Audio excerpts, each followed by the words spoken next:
Bonsoir DMG TV, bonsoir à tous. Donc l'histoire que je vais vous raconter, c'est l'histoire d'une amie à moi. Ça faisait déjà 5 ans qu'elle vivait avec un homme. Et depuis qu'elle connaissait les hommes, elle n'avait jamais eu de retard. Jamais, jamais, jamais. Et donc, le monsieur qui était bien placé et tout, lui faisait déjà des problèmes en fait. Parce que depuis là, rien, elle n'attrapait pas de retard. Il disait qu'il voulait un enfant et tout. Mais vraiment, elle était dépassée. Elle était dépassée. Chaque jour, elle venait chez moi pour parler. Elle pleurait. Elle était triste et tout. Franchement, ça n'allait pas. Et un jour, je lui ai proposé d'aller voir un spécialiste parce que c'était pas normal qu'elle n'attrape pas de retard. Elle avait déjà 27 ans. Rien. Sans un retard, rien. Je lui ai proposé d'aller voir un spécialiste. On allait. Elle a commencé à suivre un traitement, mais rien, elle n'attrapait pas de retard. Une amie à elle l'a emmenée chez un marabout. Le marabout l'a fait une bouteille et tout. Il a fait je sais même pas, il lui avait donné aussi une poudre dans le sachet qu'elle devait mettre dans de l'eau. Et puis elle buvait le matin et tout. Elle avait aussi une bouteille qu'elle buvait. Elle a suivi le traitement là pendant 1 an. Rien. C'est comme ça qu'un jour, elle vient à la maison. Elle me dit qu'elle a rencontré une femme. En fait, quand elle partait faire les courses, c'était une caissière en fait. Elle partait faire les courses dans son magasin et tout. Elle avait fait connaissance avec la caissière. Elles sont devenues amies. Elles se sont échangées de numéros et tout. Donc, elle avait expliqué à la caissière son problème. C'est comme ça que la caissière un jour appelle mon amie en question. Je vais donner mon amie le nom de Trisha. Voilà. C'est comme ça que la caissière appelle Trisha.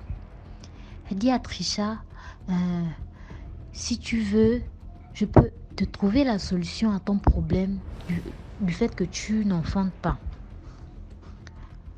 Ma copine, Trisha, est intéressée.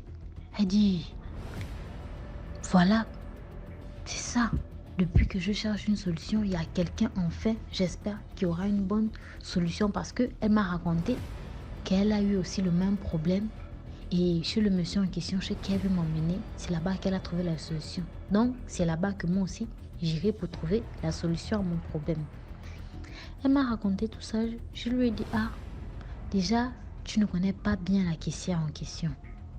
Vous voyez, quand tu pars faire les courses là-bas, vous racontez un peu comme les femmes aiment faire. Vous faites un petit Congo ça. Après, tu rentres à la maison, vous papotez un peu au téléphone. Ça ne veut pas dire que tu connais la personne jusqu'à tu vas aller chez un marabout avec elle, machin. J'ai dit, en tout cas moi, personnellement, je ne suis pas d'accord. Déjà avec les trucs de marabout là, moi je ne suis pas d'accord. Ce sont des trucs généralement, moi ça me fait peur en fait. Ils me font peur. Donc, je lui ai dit, c'est pas une bonne idée. Elle m'a dit, laisse ça. Bon, en tout cas, je suis prête à faire un sacrifice pour avoir l'enfant. Parce que je ne veux pas perdre ma personne là. C'est lui qui fait tout pour moi. Je ne travaille pas. C'est lui qui s'occupe de ma famille. Je ne suis pas prête à laisser l'homme là à cause d'un enfant. Je vais aller là où elle veut m'emmener. En tout cas, moi, je n'ai peur de rien. Je suis déjà allée chez les marabouts et autres. Ça ne me fait pas peur. J'ai dit, ok, en tout cas, fais comme tu veux. La caissière l'a appelé aux environs de 10 heures. Elle lui a dit non, à 17 heures, sois prête, tu veux me trouver à mon lieu de travail, je vais t'emmener à l'endroit en question. C'est comme ça que 17 heures arrive. Ma copine part. La caissière termine son travail. Il monte dans la voiture. Elle avait une grosse voiture. Il monte dans la voiture et ils partent. Ils étaient censés s'arrêter à Wenji. Ils sont dépassés à Wenji. Ils sont partis au charbonnage. C'est plus charbonnage. Ils ont dépassé. C'est comme ça que elle demande à la caissière. Trisha demande à la caissière. Mais tu m'as dit qu'on descendait à Wenji. C'est plus à Wenji. On a dépassé. Charbonnage, on a dépassé. Finalement, par où? C'est comme ça que l'autre dit, tu es trop impatiente. La caissière dit, tu es trop impatiente, Trisha. Attends, on va arriver là où je dois t'emmener. Sois seulement patiente. Tu vas trouver là-bas l'enfant que tu cherches. Parce que c'est là-bas que moi-même j'ai trouvé le bonheur. J'ai trouvé les enfants que tu vois que j'ai là. C'est là-bas que j'ai eu les enfants là. Le travail que tu vois là. Hormis le travail, certes, je fais un petit travail, mais j'ai l'argent. Le travail là, c'est juste pour camoufler. Sinon, j'ai beaucoup d'argent là où je suis là. C'est ce qu'elle a dit à Trisha. Donc, Trisha est partie curieuse qu'elle est. Elle voulait savoir déjà comment l'autre a pu avoir beaucoup d'argent, hormis le fait qu'elle a eu les enfants grâce à ça. Elle-même aussi, elle a été curieuse parce qu'elle voulait avoir l'enfant. Elle part. Elles arrivent les deux dans un grand immeuble. Dans l'immeuble, elles montent à l'étage. Au dernier étage. Elles arrivent, elles rentrent dans une chambre. Dans la chambre en question. La chambre en question, elle était vide. Il y avait seulement une grande table au milieu. Les longues tables là, qui sont souvent dans les salles à manger là. Avec les chaises autour. Dans la salle, il y avait des rideaux rouges, noirs, des grands rideaux rouges, noirs. Et au centre, il y avait un écran plasma, un grand écran. Sur l'écran plasma, il y avait la tête d'un animal séché. Je ne sais pas si c'était le bœuf ou je ne sais pas. En tout cas, la tête d'un animal séché. Il y avait d'autres femmes qui ne faisaient que venir, Elles sont rentrées, elles se sont assises. Tricher la caissière. C'est comme ça que dès que toutes les femmes sont rentrées, l'écran s'est allumé. Un monsieur blanc est apparu. Oh, bonsoir. Ils ont donné un nom bizarre là. Bonsoir, son excellence. Bonsoir. Il a commencé à parler comme il parle souvent d'habitude de leurs choses. C'est comme ça que la caissière dit, son excellence, j'ai une nouvelle arrivée. C'est comme ça que le gars au fond des enfants dans la télé en fait dit, j'espère que tu as expliqué à ton ami comment ça se passe ici.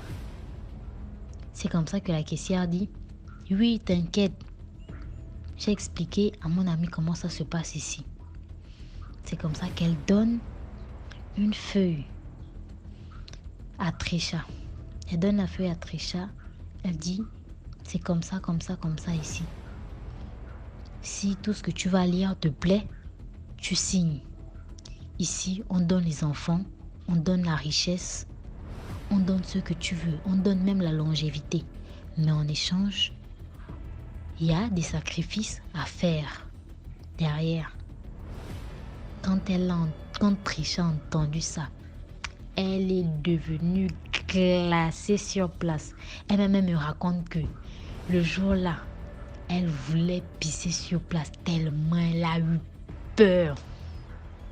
Elle disait qu'elle voulait faire des sacrifices, mais pas ce genre de sacrifice-là. Elle ne voulait pas rentrer dans une secte pour pouvoir enfanter. Elle voulait peut-être sacrifier des animaux et autres, machin. Les petits sacrifices qu'on fait chez les petits marabouts là. C'est comme ça qu'elle était là assise, mais glacée. Tu sais, quand la peur t'attrape là, les pieds commencent à trembler là, tu commences à devenir bien glacée là. Elle était comme ça, assise. C'est comme ça, elle était assise, elle réfléchissait comment elle va sortir de là. C'est comme ça que la caissière lui dit, tu as terminé de lire le contrat, est-ce que ça te plaît ce que tu as vu? C'est comme ça que Trisha dit, laisse-moi encore le temps de bien réfléchir et de bien relire. Parce qu'il faut que je sois sûre de moi avant de signer le papier. C'est comme ça que la caissière lui dit, ok, elles sont là, elles sont en train de parler entre femmes, en train de parler des sacrifices et autres, de ce que les nouvelles, celles qui sont rentrées, ce qu'elles ont déjà eu, si elles ont eu ce qu'elles sont venues chercher. Ça raconte tranquillement quoi. C'est comme ça que Trisha fait signe à la caissière que j'ai ma mère qui m'appelle au téléphone là. Elle mentait bien sûr. J'ai ma mère qui m'appelle au téléphone. Laisse-moi répondre d'abord et puis je viens signer. Finalement, je suis d'accord avec le contrat. Ça me plaît le contrat. Elle cherchait juste un moyen, Trisha cherchait juste un moyen pour fuir de là. C'est comme ça que elle se lève, elle prend le téléphone, elle demande de répondre au téléphone. En disant allô, oui. Elle fait signe à la caissière que le réseau n'est pas bon ici. Je préfère sortir de la chambre pour aller parler dehors. Peut-être que c'est un truc important.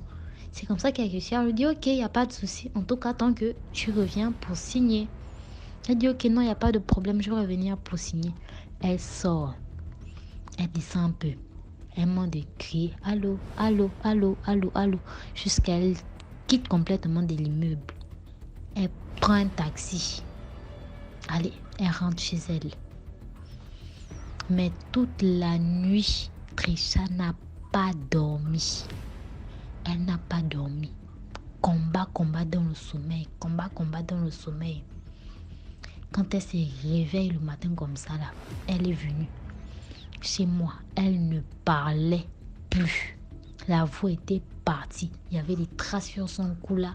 On dirait une personne qu'on a essayé d'étrangler. C'est comme ça que, quand elle s'est réveillée, elle s'est apprêtée. Elle m'a dit, laisse ça. Ça, c'est une petite affaire pour moi. Je m'en vais tout de suite sur le marabout. Il va me régler l'histoire là.